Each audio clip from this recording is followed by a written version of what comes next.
Si no muere, se va al asilo. Esas palabras salieron de la boca de mi propia hija mientras yo permanecía inmóvil en aquella cama de hospital. Aunque mi cuerpo no respondía, mi mente estaba perfectamente consciente.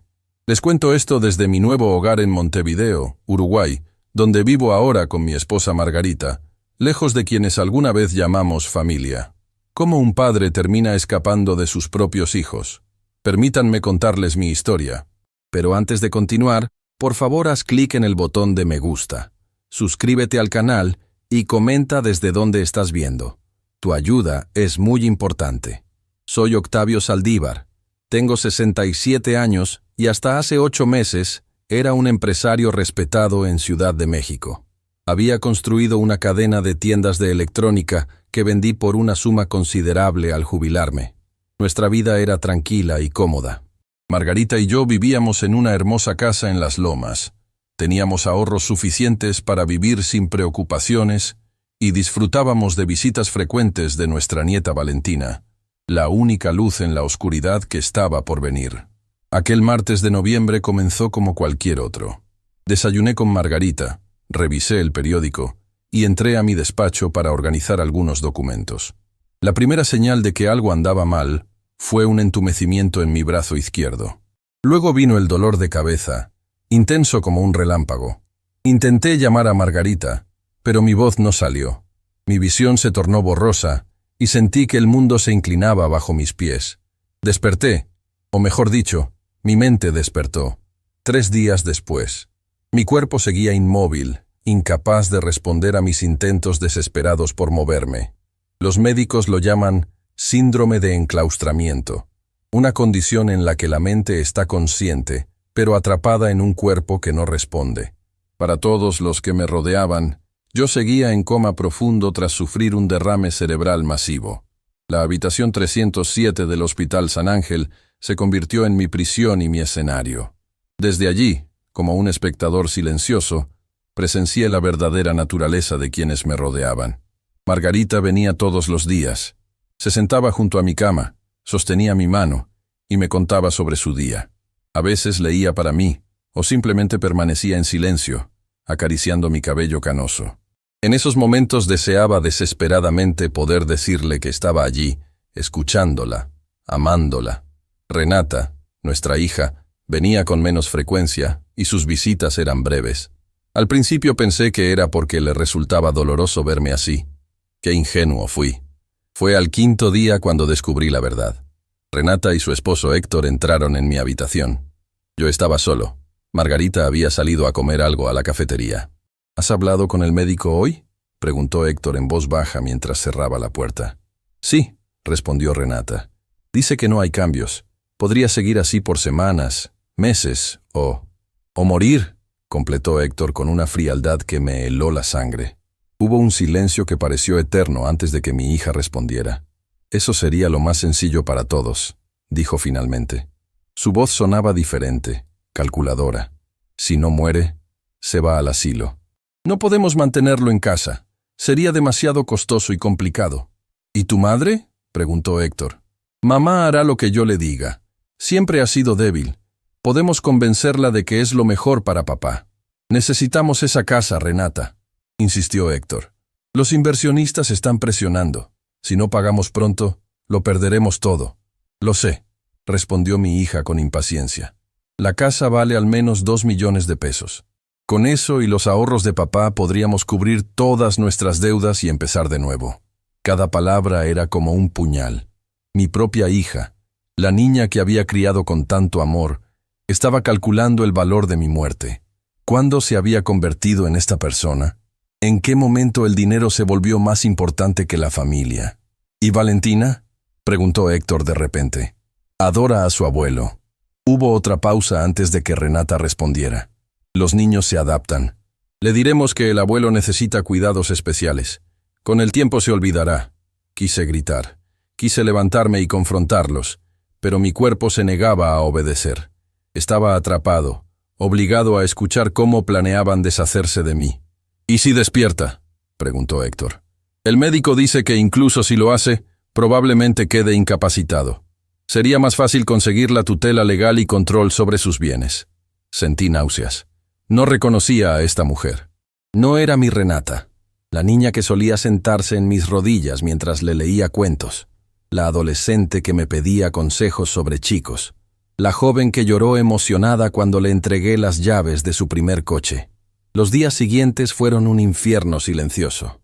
Fingía seguir inconsciente mientras escuchaba más conversaciones entre Renata y Héctor. Su situación económica era desesperada.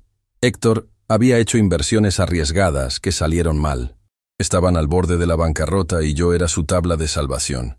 Una semana después del derrame, sucedió algo inesperado. Margarita estaba sola conmigo, sosteniendo mi mano como siempre. «Octavio, mi amor», susurró. «No sé si puedes oírme, pero te extraño tanto. Por favor, vuelve a mí». Concentré toda mi fuerza en mi mano derecha y logré apretar ligeramente sus dedos. Margarita contuvo el aliento. «Octavio, ¿me escuchas?» Con un esfuerzo sobrehumano, apreté nuevamente. «¡Dios mío!», exclamó ella. «¡Voy a llamar al médico!». «¡No!», logré susurrar apenas audible. Mi voz sonaba extraña, ronca por el desuso. Margarita se inclinó hacia mí, su oído cerca de mis labios. «Finge que sigo igual», murmuré con gran esfuerzo. «¿Qué?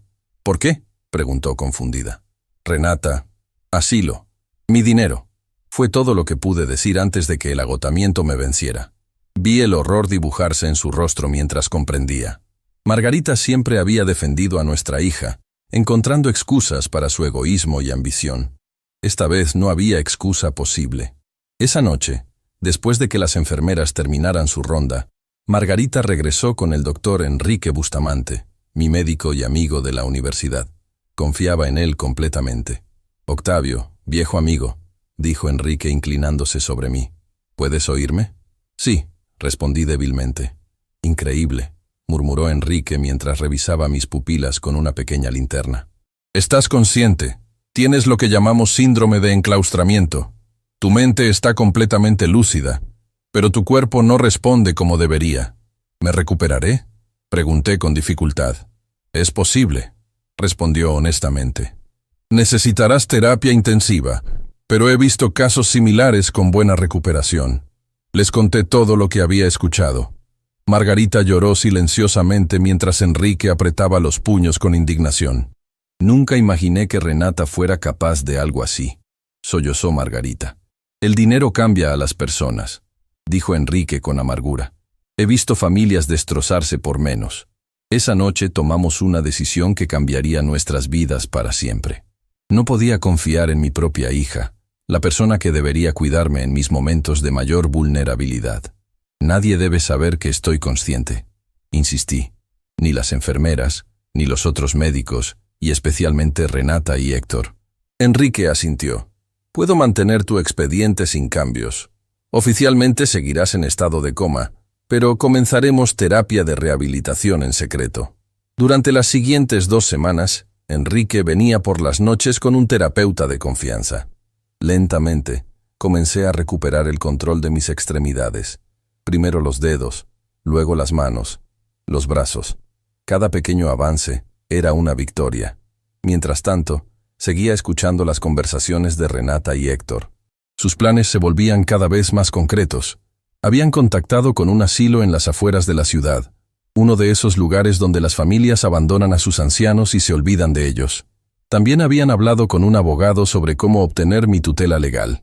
«Cuanto antes lo traslademos, mejor», dijo Renata un día. «Una vez que tengamos el control legal de sus bienes, podemos vender la casa». «¿Y si la vieja no coopera?», preguntó Héctor refiriéndose a Margarita. Mi sangre hervía al escucharlo hablar así de mi esposa. «Mamá siempre hace lo que le digo», respondió Renata con desprecio. «Además, la casa está a nombre de papá. Si conseguimos la tutela, no necesitamos su permiso». Fue entonces cuando supe que teníamos que actuar rápido. No solo estaba en juego mi futuro, sino también el de Margarita. No permitiría que estos buitres nos arrebataran todo por lo que habíamos trabajado. Enrique nos presentó al capitán Esteban Montiel, un oficial de policía retirado que ahora trabajaba como investigador privado.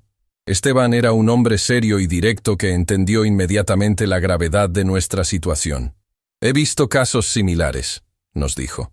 «Desafortunadamente, El abuso de ancianos es más común de lo que creemos, especialmente cuando hay dinero de por medio.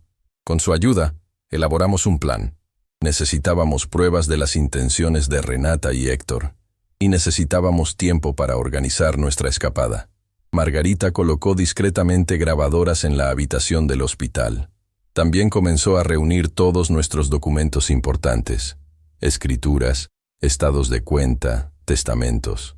Transfirió gradualmente dinero a una nueva cuenta bancaria en Uruguay, pequeñas cantidades para no levantar sospechas. Lo más difícil fue Valentina, nuestra nieta de 10 años. La adorábamos y sabíamos que dejarla atrás nos rompería el corazón, pero también sabíamos que Renata jamás nos permitiría llevárnosla. Una tarde, mientras Renata y Héctor estaban en una reunión con su banco, Valentina vino a visitarme con Margarita. «Abuelito, ¿cuándo vas a despertar?», preguntó inocentemente mientras tocaba mi mano. «Te extraño mucho. Fue la prueba más difícil de mi vida mantener la farsa frente a ella, pero sabía que un niño de su edad no podría guardar un secreto de esta magnitud. Tu abuelito está luchando por recuperarse, mi amor», le dijo Margarita con voz entrecortada. «Y nos escucha aunque no pueda respondernos». «¿De verdad?», preguntó Valentina con los ojos brillantes. «De verdad», confirmó Margarita. «Por eso es importante que le hables, que le cuentes tus cosas». Valentina se acercó a mi oído. «Abuelito, cuando despiertes te voy a hacer galletas de chocolate, tus favoritas, y vamos a jugar ajedrez como antes. Te quiero mucho, abuelito». Sentí las lágrimas deslizarse por mis sienes. ¿Cómo podría abandonarla? Pero, ¿qué alternativa teníamos? Si Renata y Héctor tomaban control de nuestros bienes, no tendríamos forma de ayudarla en el futuro. 3 semanas después del derrame, estaba lo suficientemente recuperado para moverme por mi cuenta, aunque con dificultad. Mi plan de escape estaba listo. Esa noche, cuando el hospital estaba en su momento más tranquilo, Enrique entró en mi habitación con un uniforme de ordenanza y una silla de ruedas. «Es hora, amigo», dijo en voz baja. Con su ayuda, me levanté de la cama por primera vez en semanas. Mis piernas temblaban como las de un cervatillo recién nacido, pero logré mantenerme en pie lo suficiente para sentarme en la silla de ruedas. Enrique me cubrió con una bata y una gorra quirúrgica que ocultaba gran parte de mi rostro. Luego me empujó fuera de la habitación, por el pasillo, hasta el ascensor de servicio. Mi corazón latía tan fuerte que temía que las enfermeras pudieran oírlo. Margarita nos esperaba en la salida de emergencia con un coche. Esteban estaba al volante. «¿Listo, don Octavio?», preguntó mientras Enrique me ayudaba a subir al asiento trasero. «Listo», respondí con determinación. Tomé la mano de Margarita y la apreté con fuerza. «Vámonos de aquí». Mientras el coche se alejaba del hospital, miré por la ventana trasera. 28 días habían pasado desde que entré por esas puertas. Salía como un fugitivo, huyendo de mi propia familia.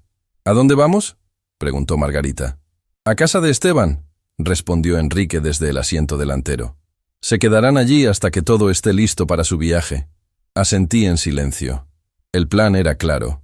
Desapareceríamos por un tiempo, venderíamos nuestras propiedades a distancia con la ayuda de Enrique y comenzaríamos una nueva vida lejos de México, lejos de la traición y la codicia que habían destruido nuestra familia. «¿Y Valentina?», preguntó Margarita, expresando la preocupación que pesaba en ambos corazones. «Por ahora tendremos que dejarla», respondí con dolor. «Pero no la abandonaremos. Encontraremos la manera de mantenernos en contacto, de velar por ella desde lejos». Mientras el coche avanzaba por las calles nocturnas de Ciudad de México, una extraña calma me invadió. Había perdido a mi hija, pero había ganado una segunda oportunidad. A veces la familia no es la que te da la sangre, sino la que te demuestra lealtad cuando más la necesitas. Y así comenzó nuestra nueva vida, con un escape en medio de la noche y la dolorosa certeza de que nada volvería a ser como antes. La casa del capitán Esteban Montiel estaba ubicada en Coyoacán, en una calle tranquila flanqueada por jacarandas. Era una vivienda modesta comparada con la nuestra, pero en ese momento me pareció el refugio más seguro del mundo. Recuerdo la primera noche allí, sentado en su pequeña sala mientras Margarita y él preparaban la habitación de invitados. «Aquí estarán a salvo», nos aseguró Esteban. «Nadie relaciona esta dirección conmigo. Uso un nombre diferente para los servicios. Es una de las ventajas de haber trabajado tantos años en investigación encubierta. Los primeros días fueron los más difíciles. Mi cuerpo, debilitado por semanas de inmovilidad, protestaba con cada movimiento. Margarita y Esteban se turnaban para ayudarme con la terapia física que Enrique había diseñado para mí. Flexiones, estiramientos, pequeñas caminatas por el pasillo. Cada día era una batalla contra mis propios músculos atrofiados. Mientras tanto, el caos se desataba en el hospital. La mañana siguiente a nuestra fuga, Renata llegó para su visita habitual y encontró mi cama vacía. Esteban, que mantenía contacto con una enfermera de confianza, nos contó todo lo que sucedió. Armó un escándalo como nunca habían visto. Relató con una media sonrisa. Exigía explicaciones, amenazaba con demandar al hospital, gritaba que habían perdido a su padre. ¿Qué les dijo Enrique?, preguntó Margarita. Mantuvo la historia que acordamos. Les dijo que te encontraron muerto en la madrugada, que hubo un error administrativo y que tu cuerpo fue enviado directamente a la morgue sin notificar a la familia. La idea de mi propia muerte me resultaba extrañamente reconfortante. Era un nuevo comienzo, una oportunidad de dejar atrás todo lo que me ataba a una familia que había dejado de serlo. ¿Y se lo creyeron?, pregunté. Esteban negó con la cabeza. Renata exigió ver el cuerpo. Cuando le dijeron que ya había sido incinerado por error, amenazó con involucrar a las autoridades. ¿Eso nos causa problemas?, preguntó Margarita, preocupada. No, respondió Esteban con confianza. Enrique presentó todos los documentos necesarios. Certificado de defunción, registro de cremación, todo. Le debemos mucho a ese hombre. Ciertamente, le debíamos mucho a Enrique. Había arriesgado su carrera por ayudarnos. Si se descubría su participación en esta farsa, podría perder su licencia médica. Pero nuestra amistad de décadas pesaba más que cualquier juramento hipocrático. A los 4 días de nuestra desaparición, recibimos la primera grabación. Esteban había instalado micrófonos en nuestra casa días antes, cuando Renata y Héctor la visitaron para recoger algunas cosas de mamá. La grabación era breve, pero reveladora. No tiene sentido, decía la voz de Renata. ¿Cómo muere alguien de repente después de semanas estable? Y esa historia de la cremación es absurda. Quizás deberíamos dejarlo ir, respondió Héctor. De todas formas, ahora la casa es tuya. Eres la única heredera. No es tan simple, replicó Renata. Necesitamos el certificado de defunción para iniciar los trámites sucesorios. Y ese médico, Bustamante, está actuando muy extraño. ¿Crees que sospeche algo? No lo sé, pero no me gusta. Y encima mamá ha desaparecido también. Llamé a todas sus amigas y nadie sabe nada de ella. Tal vez está en shock, necesita tiempo. O tal vez sabe algo. Nunca fue tan estúpida como yo pensaba. Escuchar a mi hija hablar así de su madre me llenó de una rabia que nunca había sentido. ¿Cómo podíamos haber criado a alguien tan despreciable? ¿En qué momento el dinero se había vuelto más importante que la familia para ella? Los días pasaban y nuestro plan avanzaba lentamente. Esteban nos ayudó a conseguir nuevas identidades. Para el mundo, ahora éramos Roberto y Elena Vega, un matrimonio de jubilados de Veracruz. Con estos nuevos documentos, Margarita abrió cuentas bancarias adicionales y comenzamos a transferir nuestros activos. 10 días después de nuestra desaparición, Margarita se arriesgó a contactar con nuestra nieta, Valentina. Fue una decisión difícil, pero no podíamos soportar la idea de que la niña pensara que habíamos muerto. La llamada fue breve. Margarita utilizó un teléfono desechable y llamó al móvil que le habíamos regalado a Valentina en su último cumpleaños. «Abuelita, ¿dónde estás?», preguntó la niña apenas reconoció la voz de Margarita. «Mamá dice que desapareciste, que estás muy triste porque el abuelo murió». «Valentina, mi niña», respondió Margarita con voz temblorosa. «Necesito que me escuches con mucha atención. Lo que voy a decirte es un secreto muy, muy importante». «¿Un secreto?». «Sí, cariño. Un secreto que no puedes contar a nadie, ni siquiera a tus padres. Especialmente no a tus padres. ¿Puedes prometerlo?». Hubo un momento de duda antes de que Valentina respondiera. «Lo prometo, abuelita. Tu abuelo está vivo, mi amor. Está conmigo ahora mismo. Estamos bien, pero tuvimos que irnos por un tiempo». «¿El abuelo está vivo?». «Pero mamá dijo que había muerto. Incluso llevé flores a un lugar donde dijeron que estaban sus cenizas». El dolor en su voz me atravesó como una daga. Tomé el teléfono de manos de Margarita.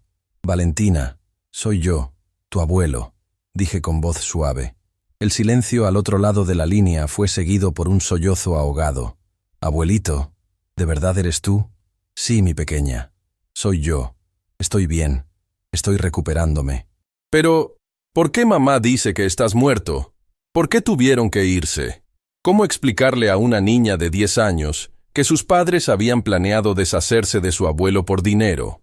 ¿Cómo decirle que su madre, la persona que debería protegerla y enseñarle valores, era capaz de mentir sobre la muerte de su propio padre? A veces, Valentina, los adultos hacen cosas difíciles de entender, respondí finalmente. Tu abuela y yo necesitábamos tiempo para arreglar algunos problemas. Pero lo importante es que estamos bien y te queremos muchísimo. ¿Cuándo volverán? Los extraño. Pronto, mi amor. Pero mientras tanto, este debe ser nuestro secreto. Si alguien descubre que hablamos contigo, podríamos tener problemas. Lo prometo, abuelito. No diré nada. Eres una niña muy valiente, Valentina. Estaremos en contacto, te lo prometo.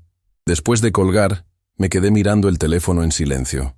Sabía que estábamos pidiendo demasiado a una niña de su edad, pero no teníamos alternativa. Necesitábamos mantener el contacto con ella. Las semanas siguientes fueron un torbellino de actividad. Con la ayuda de Enrique y Esteban, logramos vender discretamente varias de nuestras propiedades de inversión. El dinero se transfería a nuestras nuevas cuentas en Uruguay. Pequeñas cantidades cada vez para no levantar sospechas. Mi recuperación física avanzaba más rápido de lo esperado. Quizás era la determinación, o tal vez el deseo de estar completamente funcional antes de emprender nuestro viaje. Para el final de la tercera semana, podía caminar sin ayuda por períodos cortos, y mi habla había mejorado considerablemente. Una noche, mientras cenábamos en la pequeña cocina de Esteban, nos mostró un nuevo juego de documentos. Sus pasaportes están listos, anunció, deslizando 2 libretas azul marino sobre la mesa, y sus boletos de avión para Montevideo, con escala en Panamá. Margarita tomó su pasaporte y lo abrió. La foto era reciente, tomada por el mismo Esteban una semana antes, pero el nombre era diferente. Elena Vega. Todo está arreglado, continuó Esteban. El apartamento en Montevideo está pagado por 6 meses. Después pueden decidir si quieren quedarse allí o buscar algo diferente. ¿Cómo podremos agradecerles todo lo que han hecho por nosotros?, preguntó Margarita, con lágrimas en los ojos. Esteban sonrió. Considérenlo una devolución por todos esos años en que me alimentaron cuando era un estudiante sin dinero. Además, añadió con un guiño, siempre quise participar en una operación de esta magnitud. Mientras preparábamos nuestra partida, seguíamos monitoreando a Renata y Héctor a través de las grabaciones que Esteban recogía regularmente. Su frustración crecía día a día. Sin un certificado de defunción oficial y con Margarita desaparecida, no podían iniciar los trámites para reclamar la casa ni los demás bienes. Algo no encaja, decía Renata en una de las grabaciones. Primero mi padre muere misteriosamente, luego mi madre desaparece sin dejar rastro. Y ahora nos dicen que hay un problema con los documentos del hospital. ¿Crees que están vivos?, preguntó Héctor. No lo sé, pero si lo están, si esto es algún tipo de truco, los encontraré. Y cuando lo haga, desearán estar realmente muertos. La amenaza en su voz me heló la sangre. Esta no era mi hija. Era una extraña, consumida por la codicia y el resentimiento. El día de nuestra partida llegó más rápido de lo que esperábamos. Esteban nos llevó al aeropuerto 3 horas antes de nuestro vuelo, tomando rutas secundarias para asegurarse de que no nos seguían. Recuerden, nos instruyó mientras sacaba nuestras maletas del maletero.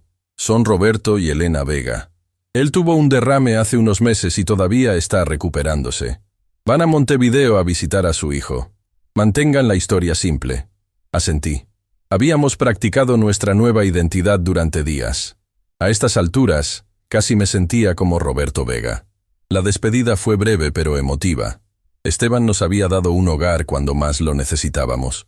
Nos había protegido y ayudado a planear nuestra nueva vida. Cuídense mucho, dijo, abrazándonos a ambos. Y no se preocupen por Valentina. La vigilaré de cerca. Gracias, amigo mío, respondí, estrechando su mano con fuerza. El aeropuerto estaba lleno, como siempre. Nos movíamos lentamente entre la multitud, yo apoyado en un bastón y Margarita llevando nuestro equipaje de mano. Cada rostro desconocido me parecía una posible amenaza. ¿Y si Renata había contratado a alguien para buscarnos? ¿Y si de algún modo había descubierto nuestro plan? Pasamos el control de pasaportes sin problemas. El oficial apenas miró nuestros documentos antes de estampar el sello de salida. Nuestras nuevas identidades funcionaban. Mientras esperábamos en la sala de embarque, Margarita apretó mi mano. ¿Estamos haciendo lo correcto, Octavio?, preguntó en voz baja. La miré a los ojos, esos mismos ojos que me habían mirado con amor durante más de 40 años. No lo sé, mi amor, respondí honestamente, pero sé que estar juntos es lo correcto. El resto lo iremos descubriendo sobre la marcha. Nuestro vuelo se anunció puntualmente. Mientras caminábamos hacia la puerta de embarque, sentí una mezcla de tristeza y liberación. Dejábamos atrás una vida entera. Amigos, recuerdos, lugares familiares, pero también dejábamos atrás la traición y el dolor. El avión despegó justo cuando el sol comenzaba a ponerse sobre Ciudad de México. Desde la ventanilla, vi cómo la ciudad que había sido mi hogar durante toda mi vida se hacía cada vez más pequeña hasta desaparecer entre las nubes. «Adiós, Renata», murmuré. «Espero que algún día entiendas lo que has perdido». Margarita se inclinó hacia mí. «¿Dijiste algo?» «Nada importante», respondí, tomando su mano. Solo estaba cerrando un capítulo de nuestra vida. Mientras el avión se dirigía hacia Panamá para nuestra primera escala, saqué de mi bolsillo el pequeño teléfono que usaríamos para comunicarnos con Valentina. Era nuestra única conexión con el pasado, el único hilo que no estábamos dispuestos a cortar. «Pronto, mi niña», prometí en silencio. «Pronto encontraremos la manera de verte de nuevo». El viaje a Montevideo fue largo y agotador. Para cuando aterrizamos estaba física y emocionalmente exhausto, pero también sentía una extraña paz. Habíamos escapado, estábamos a salvo. Un taxi nos llevó a nuestro nuevo apartamento en el barrio de Pocitos, a pocas cuadras de la playa. Era un lugar pequeño pero luminoso, con vistas parciales al Río de la Plata. Nuestro nuevo hogar. «Bienvenido a tu nueva vida, Roberto Vega», dijo Margarita con una sonrisa cansada mientras abría la puerta. «Gracias, Elena», respondí, siguiéndole el juego. «Creo que nos va a gustar aquí». Y así comenzó nuestro exilio, nuestra vida como fugitivos de nuestra propia familia. No sabíamos cuánto tiempo duraría, ni cómo terminaría esta historia, pero estábamos juntos, y por ahora, eso era suficiente. Lo que no sabíamos entonces es que Renata no se daría por vencida tan fácilmente y que nuestro pasado nos encontraría mucho antes de lo que imaginábamos. Montevideo nos recibió con brazos abiertos. Había algo en esta ciudad que nos resultaba inmediatamente acogedor. Las calles arboladas, el ritmo pausado de la vida, la amabilidad de sus habitantes. Quizás era el contraste con la tensión constante que habíamos vivido durante las últimas semanas en México, pero sentíamos que podíamos respirar de nuevo. Nuestro apartamento en Pocitos era modesto pero cómodo. 2 habitaciones, un pequeño estudio que convertimos en sala de ejercicios para mi rehabilitación y un balcón con vista parcial al Río de la Plata. Cada mañana, Margarita preparaba mate y salíamos al balcón a contemplar el amanecer. Una rutina sencilla que se convirtió en nuestro pequeño ritual de gratitud. ¿Sabes qué día es hoy?, preguntó Margarita una mañana mientras compartíamos el mate. Calculé mentalmente. Habíamos perdido la noción del tiempo durante nuestro escape, pero si mis cuentas no fallaban, era mediados de enero. ¿Jueves?, respondí inseguro. Margarita sonrió. Además de jueves, hoy cumplimos 42 años de casados. Me quedé inmóvil, con la bombilla a medio camino entre el mate y mis labios. Nuestro aniversario. Durante 41 años, lo habíamos celebrado con una cena especial, a veces un pequeño viaje. Nunca lo había olvidado. Hasta ahora. «Lo siento», murmuré avergonzado, «con todo lo que ha pasado». «No te disculpes», dijo ella tomando mi mano. «Este año tenemos el mejor regalo posible. Estamos juntos y a salvo». La abracé en silencio, agradecido por esta mujer que había dejado todo atrás por mí, que había enfrentado lo inimaginable sin perder su capacidad de encontrar belleza en lo cotidiano. Esa noche, a pesar de nuestros limitados recursos, improvisamos una pequeña celebración. Compré flores en el mercado de la esquina, y Margarita preparó una pasta casera. Abrimos una botella de vino uruguayo y brindamos por nuestra nueva vida, por las segundas oportunidades. «Por Roberto y Elena Vega», dije levantando mi copa. Que sean tan felices como Octavio y Margarita Saldívar. Por nosotros, respondió ella, con una sonrisa que iluminaba la habitación. Por lo que dejamos atrás y por lo que está por venir. Las semanas pasaron y establecimos una rutina. Yo dedicaba las mañanas a mi rehabilitación física, ejercicios para recuperar la fuerza en mis extremidades, práctica de escritura para mejorar mi motricidad fina, caminatas cada vez más largas por el barrio. Por las tardes, explorábamos juntos nuestra nueva ciudad o simplemente leíamos en el parque cercano. Para el mundo, éramos Roberto y Elena Vega, un matrimonio de jubilados mexicanos que habían venido a Uruguay en busca de tranquilidad. Nuestros vecinos nos saludaban amablemente, sin hacer demasiadas preguntas. Cultivamos algunas amistades superficiales, lo suficiente para no llamar la atención por nuestro aislamiento, pero no tan profundas como para tener que elaborar demasiado sobre nuestro pasado. Cada domingo por la tarde, cuando Renata y Héctor solían llevar a Valentina al cine, llamábamos a nuestra nieta desde un teléfono descartable. Eran conversaciones breves pero preciosas, nuestro único vínculo con la vida que habíamos dejado atrás.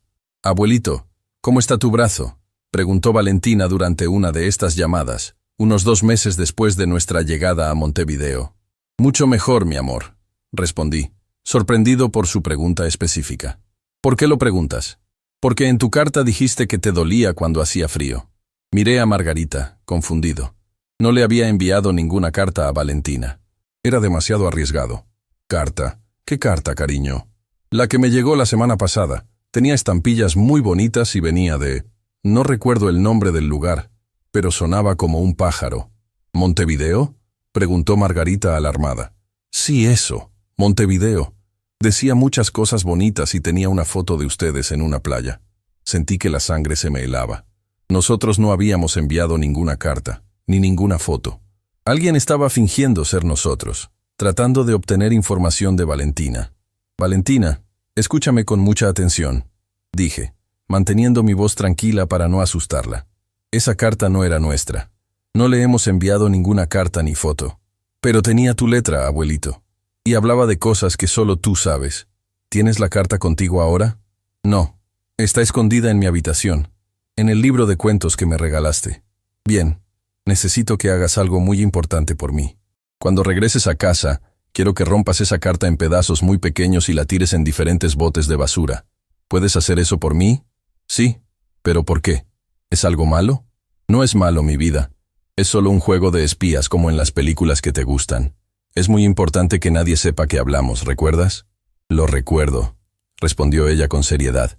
«Lo haré apenas llegue a casa». Después de colgar, Margarita y yo nos miramos con preocupación. «Renata», dijo ella. «Tiene que ser Renata». «Pero ¿cómo supo dónde estamos? Fuimos tan cuidadosos.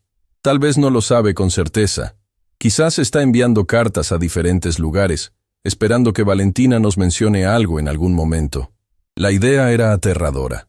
Si Renata sospechaba que estábamos en Montevideo, era solo cuestión de tiempo antes de que nos encontrara. Esa misma noche, llamamos a Esteban. A pesar de la distancia, seguía siendo nuestro contacto más confiable en México. «¿Una carta?», preguntó, después de que le expliqué la situación. «Eso es nuevo. Hasta ahora solo había estado haciendo preguntas a los vecinos, revisando registros hospitalarios». «¿Ha mencionado Uruguay alguna vez?». «No en las grabaciones que tenemos, pero ha estado hablando con un investigador privado. No sabemos exactamente qué le ha pedido que busque». «¿Crees que debamos mudarnos de nuevo?», preguntó Margarita. Hubo un silencio al otro lado de la línea antes de que Esteban respondiera. «No lo creo. Si se están moviendo a ciegas, mudarse podría llamar más la atención. Simplemente sean más cautelosos. Cambien su rutina. Eviten lugares donde puedan ser fotografiados fácilmente». Después de colgar, pasamos horas discutiendo nuestras opciones. La idea de mudarnos de nuevo era agotadora. Apenas estábamos estableciéndonos, comenzando a sentirnos en casa, pero tampoco podíamos arriesgarnos a que Renata nos encontrara. Finalmente, decidimos quedarnos en Montevideo pero cambiar nuestros hábitos.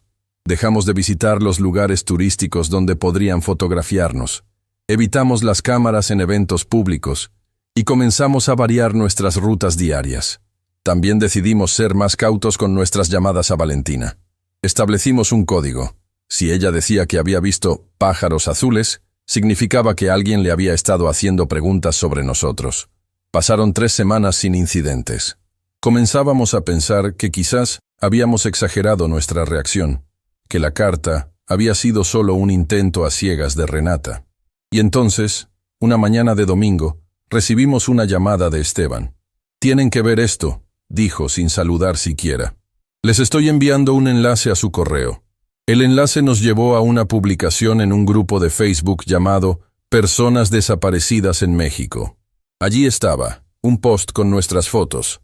Margarita sonriendo durante nuestro último aniversario, yo en la graduación de Renata.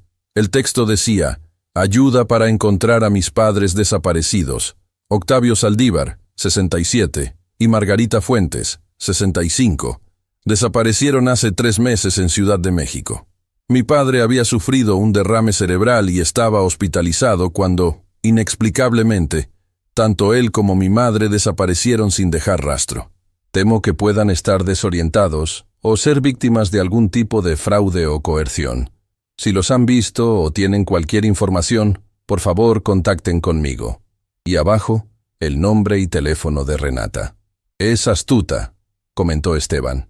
Está usando la preocupación como fachada para encontrarlos. Muchas personas compartirán esto pensando que están ayudando a una hija desesperada. ¿Qué podemos hacer?, preguntó Margarita, visiblemente angustiada. Por ahora, nada más que ser cautelosos. Este post no ha sido compartido en grupos uruguayos todavía. Estoy monitoreando la situación. Después de colgar, nos quedamos sentados en silencio en nuestra pequeña sala. La farsa de Renata era perfecta. La hija preocupada buscando a sus padres ancianos y vulnerables. ¿Quién no querría ayudarla? Quizás deberíamos contactar con un abogado aquí, sugerí finalmente. Alguien que pueda aconsejarnos sobre nuestros derechos en Uruguay. Margarita asintió. Es buena idea. Y tal vez deberíamos pensar en un plan de contingencia, por si nos encuentra. El abogado que consultamos, el doctor Mauricio Reyes, nos escuchó con atención y sin juzgarnos. Le contamos una versión simplificada de nuestra historia, que habíamos escuchado a nuestra hija planear internarnos en un asilo para apoderarse de nuestros bienes, y que habíamos decidido empezar de nuevo en otro país. Su situación es complicada pero no única, nos dijo. He visto casos similares de adultos mayores huyendo del abuso familiar. Desde el punto de vista legal, ustedes no han cometido ningún delito. Son adultos competentes que decidieron cambiar de residencia. ¿Pero qué pasa si nuestra hija nos acusa de estar mentalmente incapacitados?, pregunté. Yo estuve en coma, después de todo. Eso requeriría un proceso legal complejo, especialmente siendo un caso internacional. Necesitaría presentar pruebas médicas recientes, obtener órdenes judiciales. Es un proceso que llevaría meses, incluso años. ¿Y mientras tanto? Mientras tanto, pueden solicitar residencia permanente en Uruguay. Como jubilados con ingresos estables, califican para un programa especial. Una vez que tengan residencia, estarán más protegidos. Seguimos su consejo y comenzamos el trámite para obtener nuestra residencia. El proceso era sorprendentemente sencillo. Presentar pruebas de ingresos regulares, pasar un examen médico básico y demostrar que teníamos un lugar para vivir. Mientras esperábamos que nuestros papeles se procesaran, la búsqueda de Renata se intensificaba. El post de Facebook había sido compartido miles de veces y comenzaba a aparecer en grupos uruguayos. Esteban nos informaba regularmente sobre sus movimientos. Había contratado a un segundo investigador privado. Estaba revisando registros de inmigración. Había incluso ofrecido una recompensa por información. Es solo cuestión de tiempo, dijo Margarita una noche, mientras nos preparábamos para dormir. Alguien nos reconocerá eventualmente. Tal vez deberíamos enfrentarla, respondí. En nuestros términos, no en los suyos. ¿Qué quieres decir? Estoy cansado de huir, de vivir con miedo. Somos los agraviados aquí, no ella. Quizás deberíamos hacer pública nuestra historia, explicar por qué nos fuimos. Margarita me miró con preocupación. ¿Y Valentina? ¿Has pensado en cómo le afectaría eso? Tenía razón, como siempre. Nuestra nieta ya estaba en medio de esta situación imposible. Exponerla a un escándalo público solo empeoraría las cosas. No hay soluciones perfectas, ¿verdad?, dije finalmente. No en situaciones como esta. Solo hacemos lo mejor que podemos con lo que tenemos. A la mañana siguiente, recibimos un correo electrónico de una dirección desconocida. El asunto era simple. Sé dónde están. El mensaje contenía una sola línea. Apartamento 5B, calle Barreiro 3420, Pocitos, Montevideo. ¿Hablamos o lo hago público? Nuestra dirección exacta. Alguien nos había encontrado. ¿Renata?, preguntó Margarita pálida. No lo creo, respondí examinando el correo electrónico. Renata habría venido directamente o habría hecho un escándalo público. Esto parece más una extorsión. ¿El investigador privado, tal vez? Posiblemente. O alguien que nos reconoció y decidió sacar provecho. Llamamos inmediatamente a Esteban, quien nos aconsejó no responder y cambiar de apartamento lo antes posible. Pero yo estaba cansado de huir. Voy a responder, decidí. Vamos a averiguar quién es y qué quiere. Mi respuesta fue breve. ¿Quién eres? ¿Y qué quieres? La contestación llegó en minutos. Alguien que puede ayudarles o perjudicarles, dependiendo de lo que ofrezcan. Tengo información que su hija pagaría muy bien. Así que era extorsión. Después de todo, alguien que nos había reconocido y pensaba que podía sacarnos dinero. ¿Cuánto?, pregunté en mi siguiente correo. $50,000. Un pago único y desaparezco de sus vidas. Era una suma considerable, casi un tercio de lo que nos quedaba después de nuestro escape y establecimiento en Montevideo. Pero si pagábamos, ¿qué garantía teníamos de que no volvería a pedir más? Necesito saber con quién estoy tratando, respondí. Una prueba de que realmente sabes algo valioso. La respuesta incluyó una foto. Margarita y yo caminando por la Rambla de Pocitos, claramente reconocibles, con la fecha de apenas 3 días atrás impresa en la esquina. ¿Ahora hablamos de dinero?, preguntaba el mensaje. Sentí una mezcla de rabia e impotencia. Estábamos atrapados de nuevo. «Danos tiempo para reunir el dinero», respondí finalmente. «No podemos transferir sumas grandes de una vez sin levantar sospechas. Tienen una semana. Después, su hija recibe toda la información». Después de compartir esta nueva crisis con Esteban, él nos aconsejó buscar ayuda local. No podíamos depender solo de él, a miles de kilómetros de distancia. Así fue como conocimos a Lorena Méndez, una exoficial de policía uruguaya, que ahora trabajaba como investigadora privada. A través de nuestro abogado, Mauricio, concertamos una reunión discreta en nuestro apartamento. Lorena era una mujer de unos 50 años, de aspecto severo y modales directos. Los extorsionadores generalmente lanzan un anzuelo para ver si pican, nos explicó, después de revisar los correos. Rara vez tienen toda la información que dicen tener.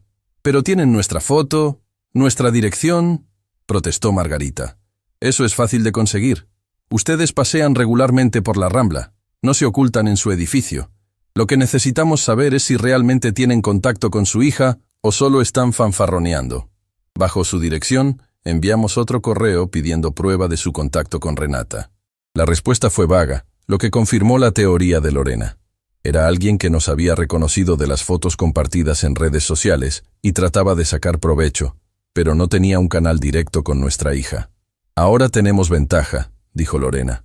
«Vamos a tender una trampa». El plan era simple pero efectivo. Responderíamos aceptando pagar, pero insistiríamos en hacer la transacción en persona, en un lugar público. Lorena y 2 de sus colegas estarían esperando para identificar y confrontar al extorsionador. Todo se desarrolló exactamente como Lorena había previsto.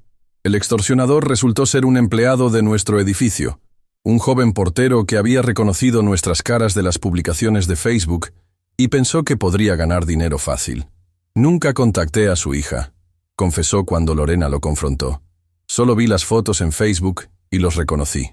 Pensé que pagarían para mantenerse ocultos. No presentamos cargos formales. A cambio de nuestro silencio, el joven firmó una confesión detallando sus acciones y se comprometió a no volver a contactarnos ni revelar nuestra ubicación. Han tenido suerte esta vez», nos dijo Lorena después, «pero deberían considerar mudarse. Si una persona los reconoció, otros podrían hacerlo también». Tenía razón, por supuesto, pero estábamos cansados de huir, de empezar de nuevo. Uruguay se había convertido en nuestro hogar, y no estábamos dispuestos a renunciar a ello tan fácilmente.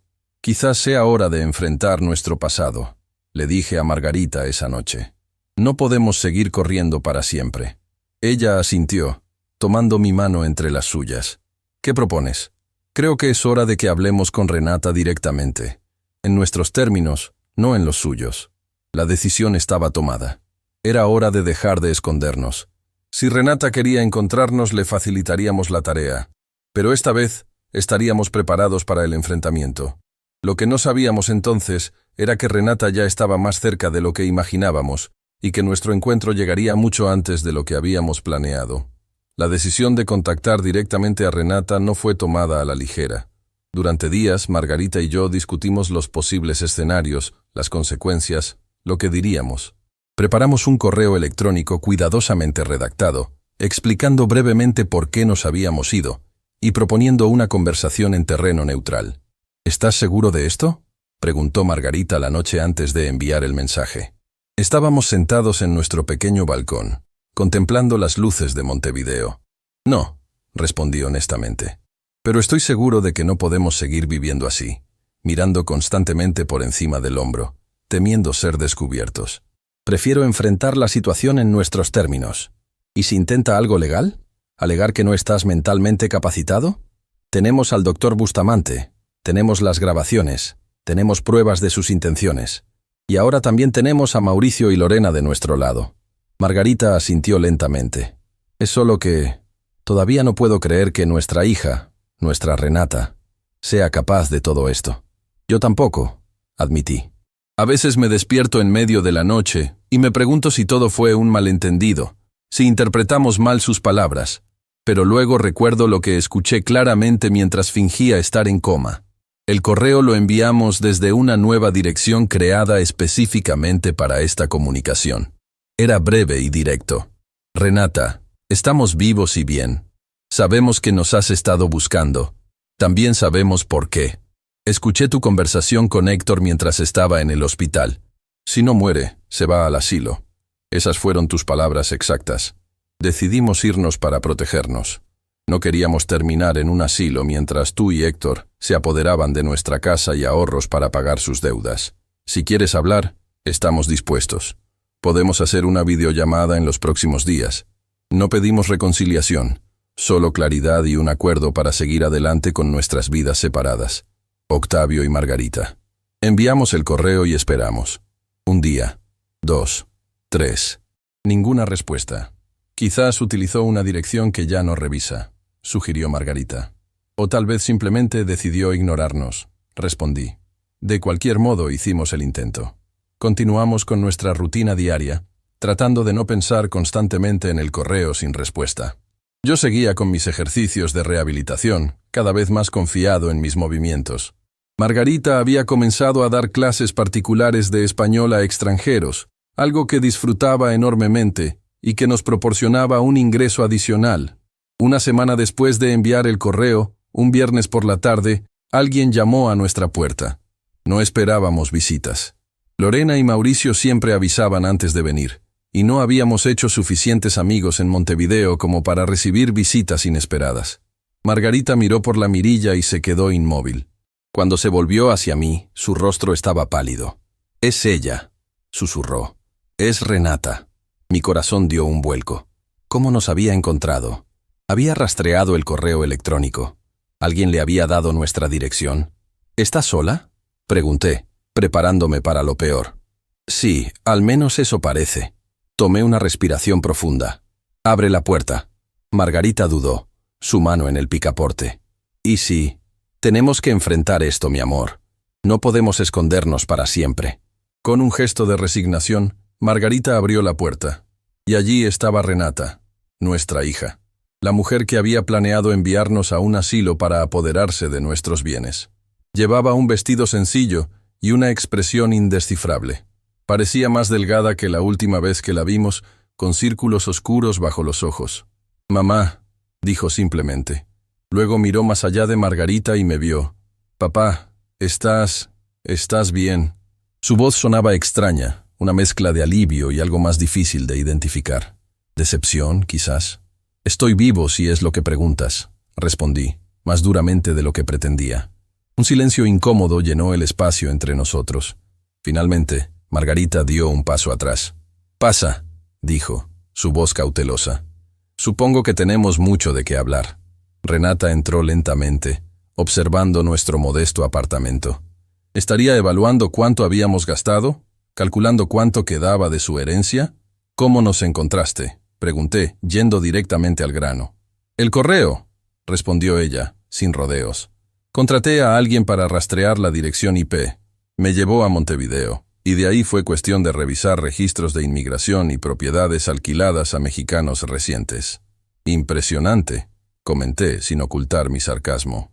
¿Cuánto te costó toda esa investigación? ¿Valió la pena el gasto? Renata me miró directamente, y por primera vez noté algo diferente en sus ojos. No era la frialdad calculadora que recordaba del hospital, sino algo más vulnerable. Vendí mis joyas y mi auto para pagarlo, respondió.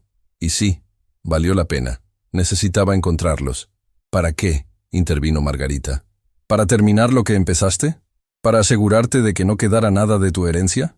Renata cerró los ojos por un momento, como si las palabras la hubieran golpeado físicamente. Merezco eso, dijo finalmente. Merezco su odio, su desprecio. Pero no es por eso que vine. Entonces, ¿por qué?, pregunté manteniendo la guardia alta. Para disculparme, respondió abriendo los ojos. Para tratar de explicar, aunque sé que no hay explicación suficiente para lo que hice, lo que dije. Margarita y yo intercambiamos miradas de incredulidad. De todas las razones que habíamos imaginado para su visita, una disculpa no estaba entre ellas. Siéntate, dijo Margarita finalmente señalando el sofá. Renata se sentó, con la espalda recta y las manos entrelazadas en su regazo. Parecía estar reuniendo valor. Primero, necesito que sepan que Valentina está bien, comenzó. Los extraña terriblemente. Sabe que están vivos, aunque cree que están escondidos por algún tipo de problema legal. ¿Le dijiste eso?, pregunté indignado. Tenía que explicarle de alguna manera por qué sus abuelos, a quienes adora, de repente habían desaparecido y solo la llamaban en secreto. No podía discutir eso.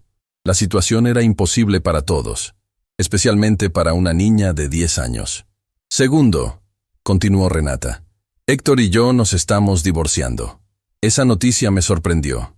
Recordaba lo desesperados que habían sonado en el hospital, lo unidos que parecían en su plan de deshacerse de mí. ¿Por qué?, preguntó Margarita. Porque descubrí que había estado robando dinero de la empresa durante años. Esa era la verdadera razón de nuestros problemas financieros. No solo malas inversiones, como él decía. Estaba desviando fondos a cuentas personales, haciendo apuestas, manteniendo una relación con otra mujer.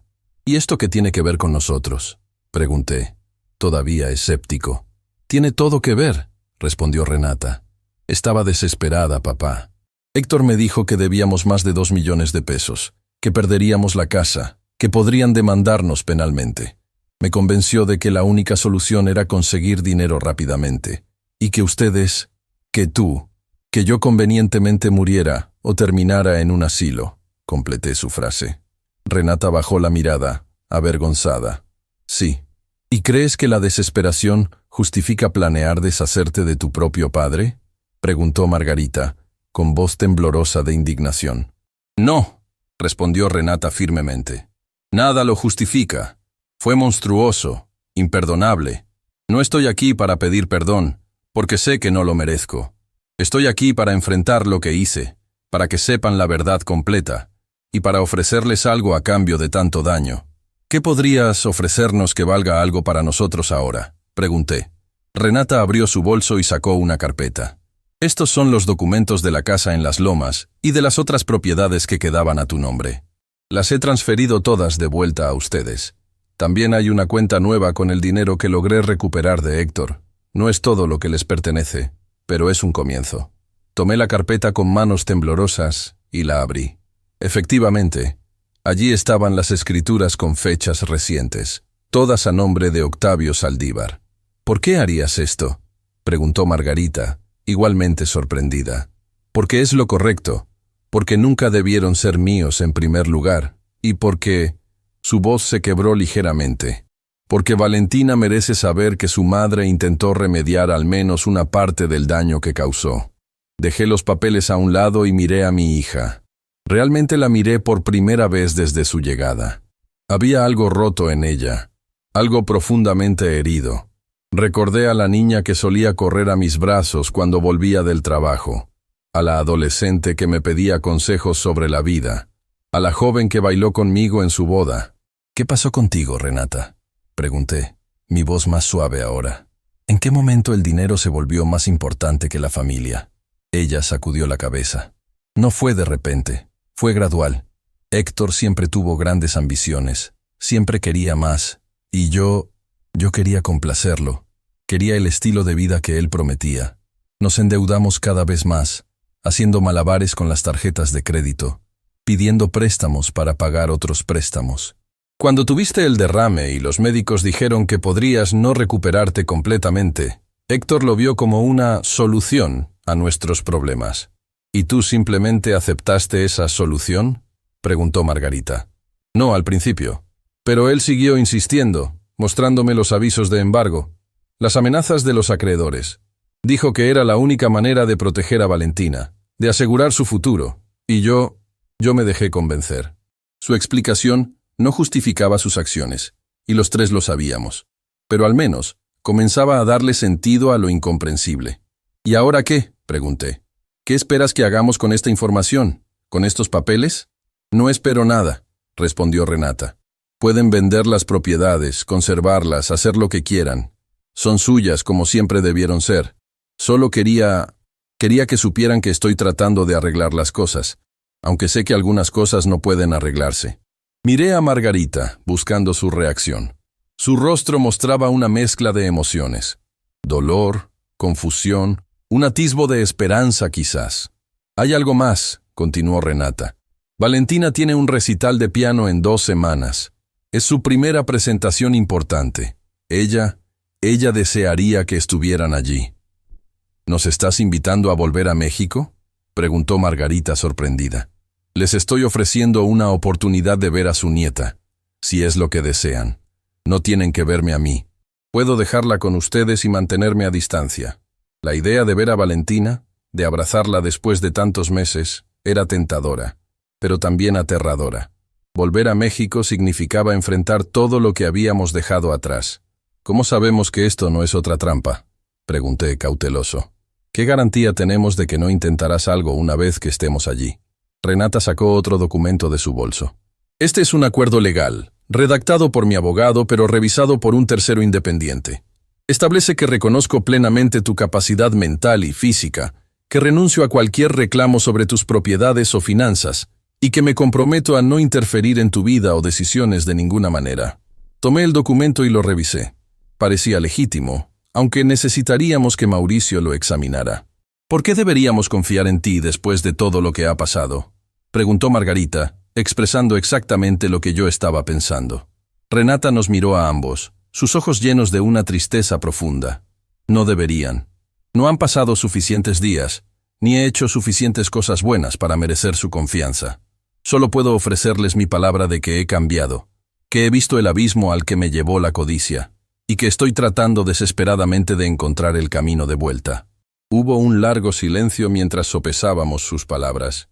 Parte de mí quería creerle, ver en ella a la hija que una vez conocimos y amamos. Otra parte se mantenía alerta, recordando la frialdad con la que había planeado mi internamiento, mientras yacía indefenso en una cama de hospital. Necesitamos tiempo, dije finalmente, para pensar en todo esto, para consultar con nuestro abogado aquí. Renata asintió. Lo entiendo. Me quedaré en Montevideo unos días. Aquí está la dirección de mi hotel y mi número. Escribió ambos en un papel y lo dejó sobre la mesa. Cuando estén listos para hablar, si es que lo están, pueden contactarme. Se levantó para irse, pero se detuvo antes de llegar a la puerta. Hay algo más que deben saber, dijo, volviéndose hacia nosotros. Si deciden no volver, si deciden no verme nunca más, lo entenderé. Pero Valentina merece tener a sus abuelos en su vida. Ella no tuvo nada que ver con mis errores. Con esas palabras, salió del apartamento, dejándonos con un torbellino de emociones y decisiones imposibles. Esa noche, Margarita y yo apenas dormimos. Discutimos todas las posibilidades, todas las trampas potenciales, pero también las oportunidades que se abrían ante nosotros.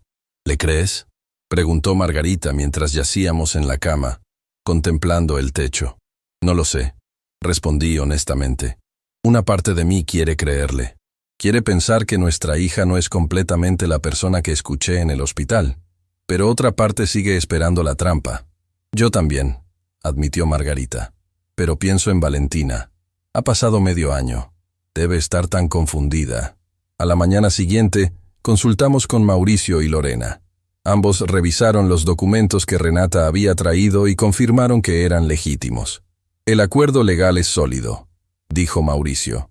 Si ella intentara algo en México, este documento la detendría en seco. Aún así, yo tendría cuidado, aconsejó Lorena. La gente puede cambiar, pero no de la noche a la mañana. Sopesamos todos los consejos, todas las precauciones. Y al final, la decisión se reducía a una simple pregunta. ¿Qué vida queríamos para nosotros mismos de ahora en adelante? 3 días después, llamamos a Renata y la invitamos a cenar en nuestro apartamento. Cuando llegó, parecía nerviosa, casi tímida. Hemos tomado una decisión, anuncié después de la cena, con Margarita sentada a mi lado, sosteniendo mi mano. Vamos a volver a México para el recital de Valentina. El alivio en el rostro de Renata fue evidente. Gracias. Significa mucho, para ella y para mí. Pero con condiciones, continuó Margarita. Primero, nos quedaremos en un hotel, no en la casa ni contigo. Segundo, queremos que el doctor Bustamante me examine completamente para documentar mi estado de salud actual. Y tercero, mantendremos nuestra residencia aquí en Montevideo por el momento, como precaución. Renata asintió a cada condición. Por supuesto, lo que necesiten para sentirse seguros. Y una cosa más, añadí. Esto es por Valentina, no por ti. Nuestra relación contigo. Eso tomará tiempo, si es que alguna vez se repara. Lo entiendo, respondió ella con voz quebrada. No espero perdón, solo una oportunidad para demostrar que puedo ser mejor de lo que fui. 2 semanas después, aterrizamos en Ciudad de México. Era extraño estar de vuelta, como si hubiéramos estado ausentes por décadas en lugar de meses. La ciudad parecía a la vez familiar y ajena. El recital de Valentina fue en el auditorio de su escuela. Nos sentamos en la tercera fila, lejos de Renata que estaba en la primera. Cuando Valentina salió al escenario en su vestido blanco, con su cabello recogido en un moño elegante, sentí que mi corazón se expandía. Tocó Claro de Luna de Debussy, sus pequeños dedos moviéndose con sorprendente destreza sobre las teclas. Al terminar, cuando el público aplaudía, sus ojos recorrieron las filas hasta encontrarnos. La sonrisa que iluminó su rostro valía cada momento de dolor, cada noche de incertidumbre que habíamos pasado. Después del recital, tuvimos nuestro reencuentro privado en una pequeña sala que la escuela había dispuesto para nosotros. Valentina corrió a nuestros brazos, llorando y riendo al mismo tiempo. Sabía que vendrían, dijo entre sollozos. Sabía que no me habían olvidado. Nunca podríamos olvidarte, mi amor, respondió Margarita acariciando su cabello. Eres la luz de nuestras vidas. Renata observaba desde la puerta, manteniendo su promesa de darnos espacio. Cuando nuestros ojos se encontraron por encima de la cabeza de Valentina, vi en los suyos una mezcla de arrepentimiento y esperanza. Un largo camino nos esperaba para reconstruir la confianza, para sanar las heridas. Quizás nunca llegaríamos a perdonarla completamente, pero por Valentina, por nosotros mismos, estábamos dispuestos a intentarlo.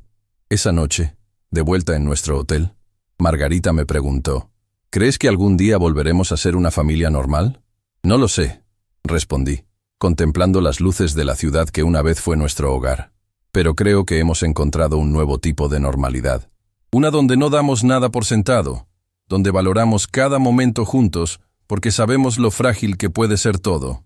Mientras me quedaba dormido con Margarita en mis brazos, pensé en el extraño viaje que nos había llevado hasta aquí. Un derrame cerebral, palabras crueles escuchadas en un estado de semiconciencia, una fuga, un exilio, y ahora, un tentativo camino de regreso. No a la vida que teníamos antes, sino a algo nuevo, algo construido sobre la dolorosa sabiduría de la experiencia. A veces, las peores traiciones nos llevan a las verdades más importantes.